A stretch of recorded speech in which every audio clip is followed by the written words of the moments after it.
नमस्कार, स्वागत है आपका आपके अपने चैनल उज्ज्वल जीके में। मैं हूं सीमा तेजस। आज हम कक्षा 10 राजस्थान का इतिहास एवं संस्कृति का 9वां अध्याय करने जा रहे हैं, राजस्थानी भाषा और साहित्य। इससे पहले 8 चैप्टर हम कर चुके हैं, साथ ही 6, 7, 8 और 9th की राजस्थान जीके हम कंप्लीट कर चुके हैं। अगर आप ये वीडियोस देखना चाहते हैं तो आप उज्ज्वल जीके की प्लेलिस्ट में जाकर देख सकते हैं। आज हमारा 9th लेसन होगा, जिसके अंतर्गत 62 क्वेश्चन हम देखेंगे और उसके बाद हमारे 2 लेसन रह जाएंगे, 10वां और 11वां, राजस्थान के प्रमुख पर्यटन स्थल और राजस्थान के प्रमुख व्यक्तित्व। तो इनके 160 क्वेश्चन हम बाद में देखेंगे। तो चलिए पढ़ना शुरू करते हैं। आज का अध्याय 9वां अध्याय, राजस्थानी भाषा और साहित्य।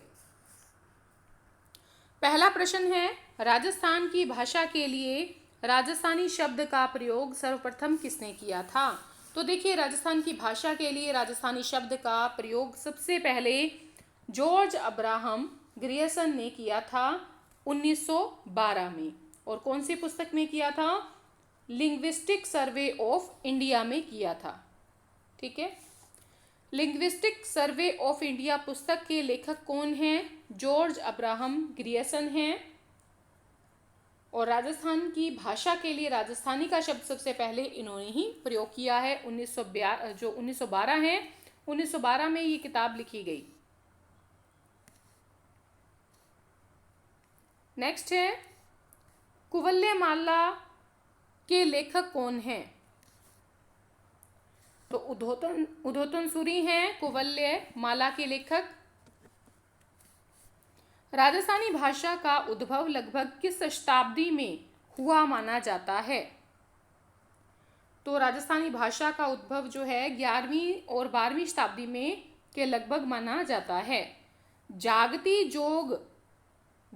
जोत पत्रिका का संबंध किससे है? बीकानेर से है जागती जोत पत्रिका का संबंध। नेक्स्ट है, किस भाषा की अनेक समानताएं राजस्थानी भाषा में पाई जाती हैं? गुजराती भाषा की। किस सदी के बाद राजस्थानी भाषा का विकास एक स्वतंत्र भाषा के रूप में होने लगा? 16वीं शताब्दी के बाद राजस्थानी भाषा का विकास एक स्वतंत्र भाषा के रूप में होने लगा। नेक्स्ट है, राजस्थानी भाषा के विकास के संबंध में कौन सा मत अधिक उचित लगता है? तो देखिए, मरु गुर्जरी अपभ्रंश से राजस्थानी भाषा का विकास हुआ है, तो ये अधिक उचित मत है। देखिए, एक बार देख लेते हैं। राजस्थानी भाषा के विकास के संबंध में 3 अपभ्रंश भाषाओं का उल्लेख किया जाता है और प्रत्येक विद्वान अपने मत के अनुसार अपभ्रंश का उल्लेख करता है, जिसमें शोरसेनी अपभ्रंश, नागर अपभ्रंश और मरु गुर्जरी अपभ्रंश का उल्लेख किया जाता है। इन सब में मरु गुर्जरी अपभ्रंश का मत अधिक उचित लगता है, क्योंकि इसी से ही मरु भाषा राजस्थानी तथा गुर्जरी से गुजराती भाषा का विकास हुआ।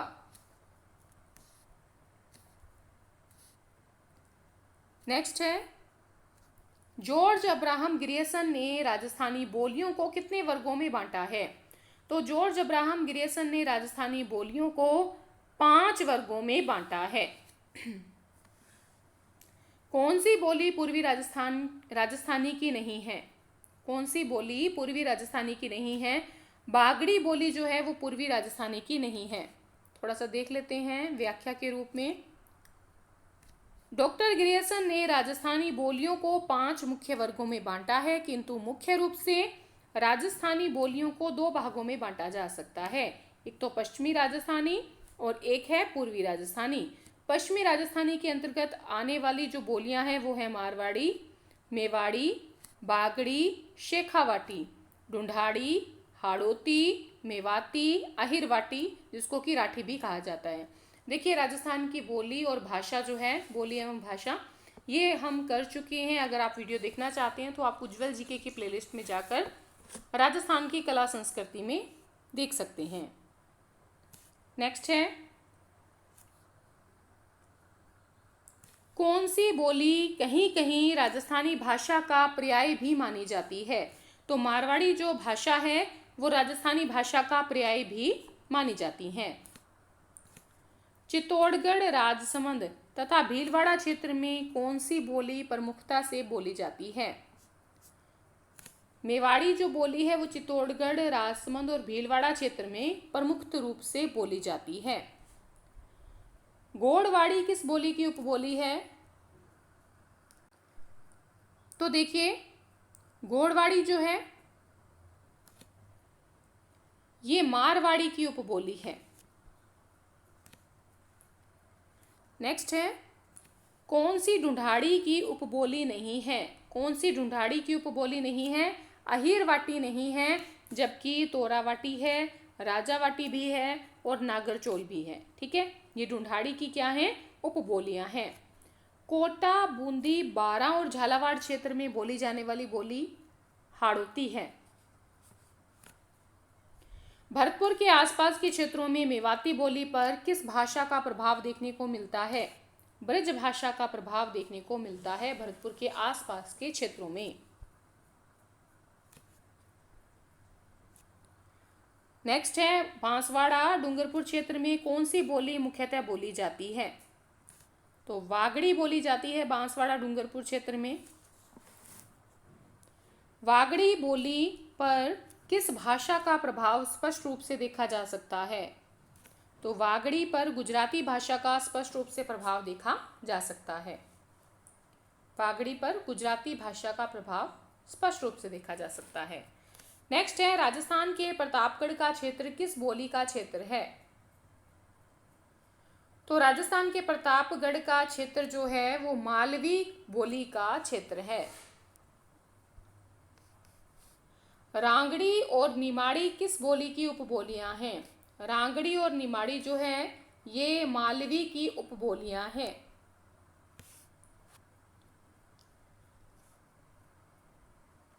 नेक्स्ट है, चूरू, झुंझुनू, हनुमानगढ़, सूरतगढ़ की बोली है। कौन सी बोली है? चूरू, झुंझुनू, हनुमानगढ़ की, सूरतगढ़ की बोली तो शेखावाटी बोली है।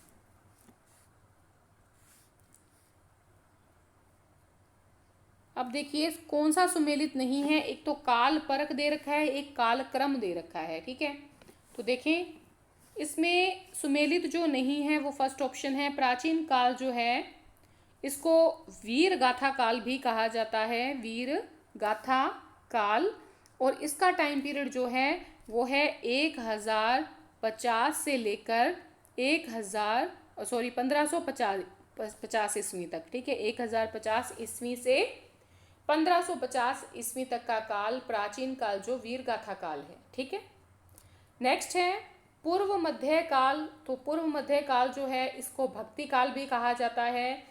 1550 से लेकर 1650 तक का टाइम पीरियड पूर्व मध्य काल का रहा है।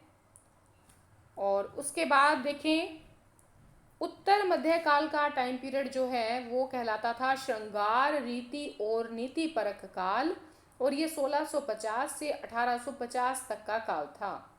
आधुनिक काल जिसे हम कहते हैं वो है विविध विषयों और विधायों से युक्त, और इसका टाइम पीरियड माना जाता है 1850 ईस्वी से अब तक का। ठीक है, चल रहा है।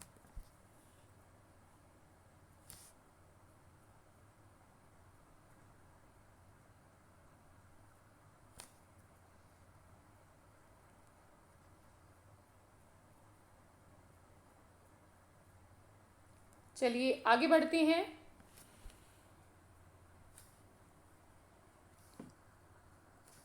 रणमल छंद के लेखक कौन हैं? रणमल छंद के लेखक हैं श्रीधर व्यास। वेली किशन रुक्मणी री के लेखक कौन हैं? तो वेली किशन रुक्मणी के लेखक जो हैं वो पृथ्वीराज राठौड़ हैं।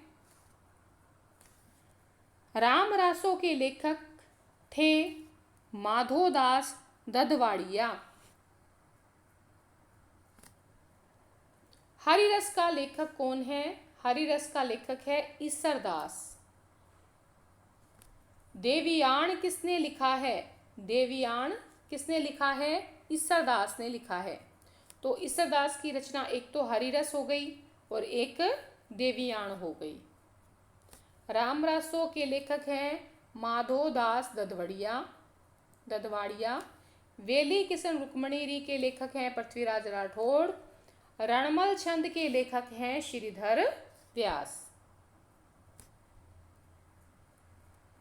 नेक्स्ट है नागदमन नामक रचना किसकी है? नागदमन नामक रचना जो है वो सायाजी झूला की है। रघुनाथ रूपक के लेखक कौन हैं? मंछाराम हैं। रघुनाथ रूपक के लेखक मंछाराम।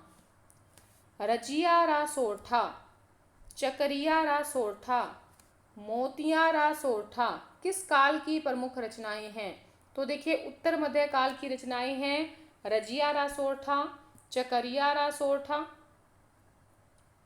ठीक है, और मोतियारा सोरठा। उत्तर मध्य काल की बात करें तो इसका टाइम पीरियड माना जाता है 1650 से लेकर 1850 ईस्वी तक। और जो उत्तर मध्य काल था ये एक जो है श्रृंगार रीति और नीति परक काल था।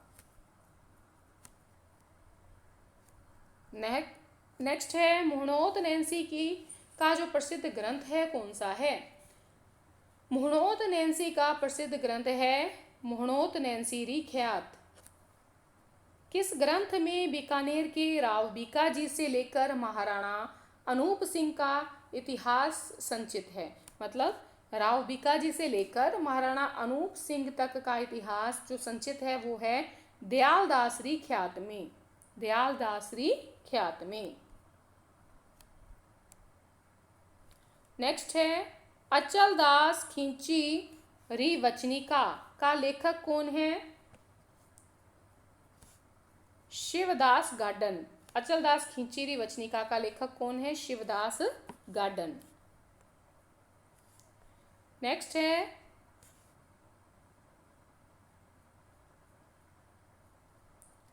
संत महात्माओं का जीवन परिचय राजस्थानी भाषा में जिस पदबद्ध रचना में मिलता है उसे क्या कहा जाता है? उसे पर्ची कहा जाता है। किसी वंश या व्यक्ति विशेष की उपलब्धियों या घटना विशेष पर प्रकाश डालने वाली कृतियां क्या कहलाती हैं? प्रकाश कहलाती हैं। राज प्रकाश किसने लिखा? किशोरदास ने। महायश प्रकाश की रचना किसने की? आशिया मानसिंह ने। आशिया मानसिंह ने।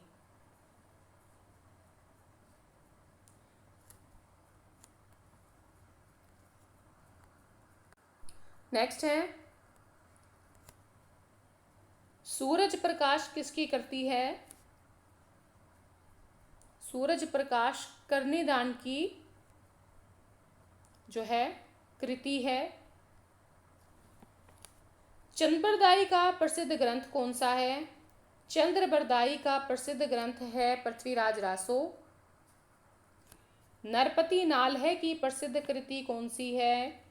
बीसल देव रासो।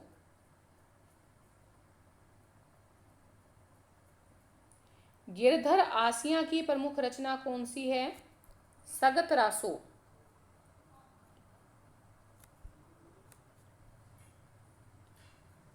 नेक्स्ट है खुमान रासो की रचना की थी।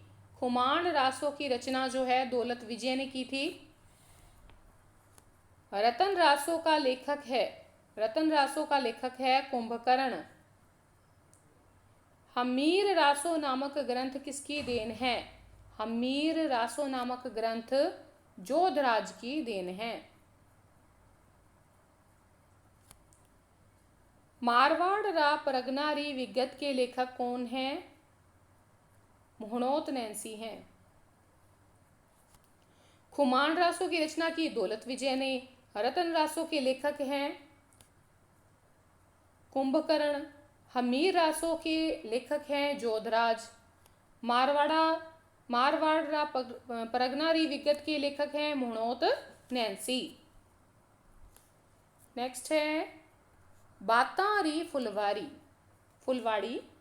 बातारी फुलवाड़ी किसकी रचना है? विजयदान देथा की रचना है। जिस काव्य ग्रंथ में किसी राजा की कीर्ति, विजय, युद्ध, वीरता आदि का वर्णन हो उसे क्या कहते हैं? उसे रासो कहते हैं।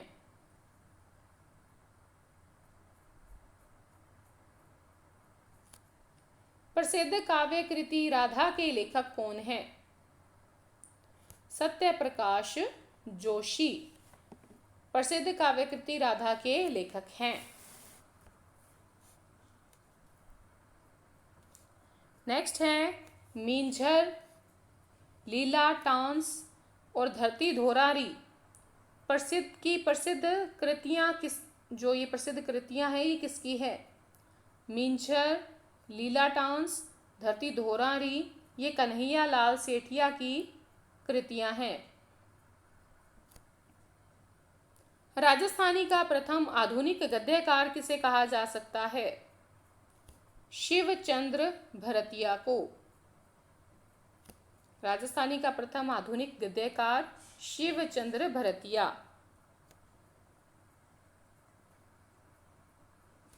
नेक्स्ट है जलम भोम, जानकारी, लाडेसर, राजस्थली आदि ये क्या है?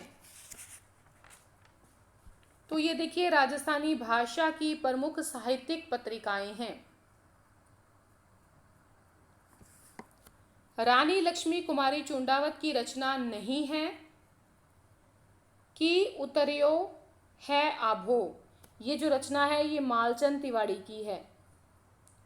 बाकी देखिए अमोलक वांता बाता, मांझल रात, गिर ऊंचा ऊंचा घड़ा ये तीनों रचनाएं रानी लक्ष्मी कुमारी चुंडावत की है।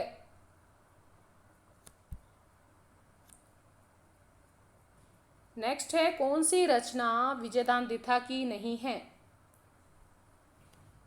सोजती गेट ये रचना विजयदान दिथा की नहीं है। उलझन, अलेखू हिटलर, सपन प्रिया ये तीनों रचनाएं किसकी हैं? विजयदान दिथा की हैं। विजयदान की प्रमुख रचना बातारी फुलवाड़ी के कुल कितने खंड हैं? 13 खंड हैं। विजयदान देथा की किस कृति पर पहेली नामक फिल्म का निर्माण हुआ था? दुविधा।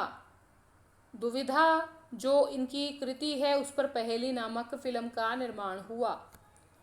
कौन सा उपन्यास यादवेंद्र शर्मा चंद्र का नहीं है? आभय पटकी। आभय पटकी जो है ये उपन्यास है नथमल जोशी का। ठीक है। बाकी हूँ गोरी किण पीवरी, जोग संजोग, चांदा सेठानी ये सभी जो हैं उपन्यास ये यादविंदर शर्मा चंद्र के हैं।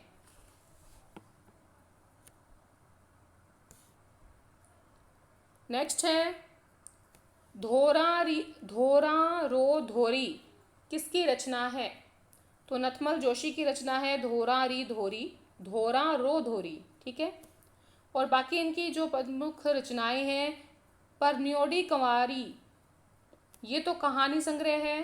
आभय पटकी, धोरा रो धोरी, एक मीननी दो बीण ये उपन्यास हैं। ठीक है। तो ये सभी जो रचनाएं हैं नथमल जोशी की हैं।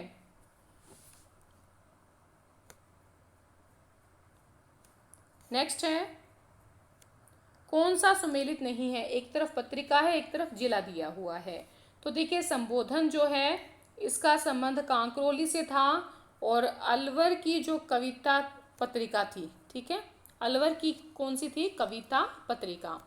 वातायन बीकानेर से संबंधित है, लहर अजमेर से संबंधित है पत्रिका, और भरतपुर से संबंधित है। संबोधन कांकरोली से संबंध रखती है और कविता अलवर से संबंध रखती है। नेक्स्ट है राजस्थान साहित्य अकादमी की प्रमुख पत्रिका कौन सी है? मधुमती। बातारी फुलवाड़ी किसकी रचना है? विजयदान देथा की। किसकी रचना है? विजयदान देथा की रचना है। चौथा ऑप्शन सही रहेगा।